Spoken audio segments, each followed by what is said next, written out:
Magandang araw, magandang umaga, magandang hapon kung anong oras naman po nagpapanood ang aking mahiwagang video. So, eto na nga guys, no, for today's medyo nga pala, no. Bale, maaga pa po ako niyan guys, no. Sobrang excited ko po talaga ngayong araw na to, no. Kasi first time ko po talaga mag-harvest nitong mga gulay na ito. So, hindi naman po pananim ko po ito, ay pananim po ito ni Tito, no. Bali, binili niya po kasi sa akin na sabi niya, habang wala pa daw siya, ako daw muna ang magpo-order ng kanyang mga gulay. So, dahil yan ay extra income na naman natin, so excited tayo guys. Alas 5 pa lang po yan ng umaga. Nandyan na po ako, nagugupit na po ako ng mga alugbate. At ayun na nga guys, no, habang hindi pa puno yung aking isang basket dyan, lumipat na naman ako dito sa isang may tanim din ni Tito ng mga alugbate. Tuwang-tuwa talaga ako guys. Wow, Tuwang-tuwa ako talaga dyan guys kasi alam nyo ba, ang tataba po talaga ng mga alugbate na yan at parang kalampong talagang nagbubunot ng mga damo, no? So ayan na nga guys, no, habang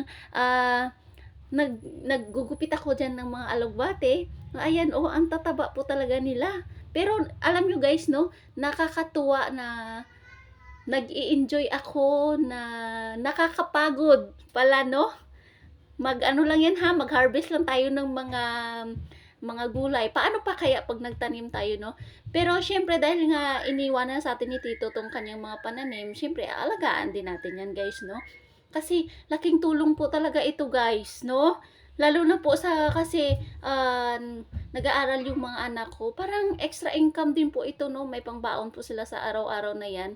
Kasi guys, no, bali, mayroon ditong suki na talaga si Tito, no, na kanyang dinideliveran niya po talaga tuwing umaga ng mga gulay. Bali, ang hinarvest ko po ngayon guys ay yung bali alugbati, saluyot, tapos talbos ng kamote dyan guys, no. So ayan nga guys, no, bali yung napagdaan ko pala dyan, napansin ko na malapit na may mga bunga na yung kanyang sitaw, no? Medyo malapit-lapit na rin nating harvest, no? Nag-harvest na tayo, malapit na tayong mag-harvest. May extra income na naman dyan tayo, di ba? Kasi ang mahal po ngayon ng sitaw, guys, 120 ang kilo po niya, no?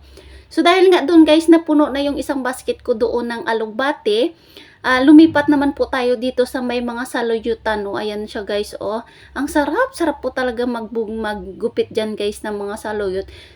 Hindi ko po pala guys na malayan na sobrang excited ko mag-harvest ng mga gulay-gulay na dyan.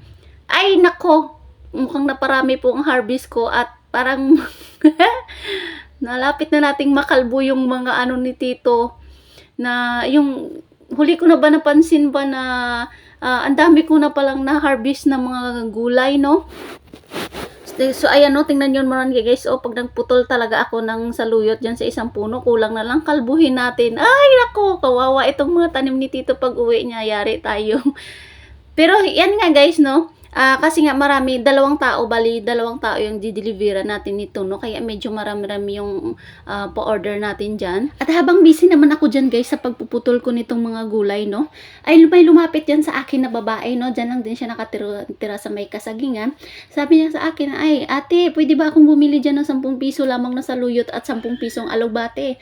Ay syempre, pera na. O diba? San ka pa? Pera na yung lumalapit sa atin. Abay, sabi ko, ate, pwede po. At ayun na nga guys, no. Sakto naman pagkatapos niya sa akin bumili, ay patapos na rin akong mag-harvest nitong ating alugbate. Saluyot. O diba? Nag-posing muna. Picture muna. Pagkatapos niyan guys, ito naman sumunod ay ang ating talbos ng kamote.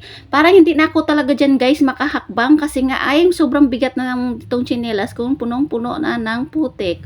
Hanggang dito na lang. Salamat! Scroll mo na be. Alam kong atat-atat ka na mag-scroll. Scroll mo na.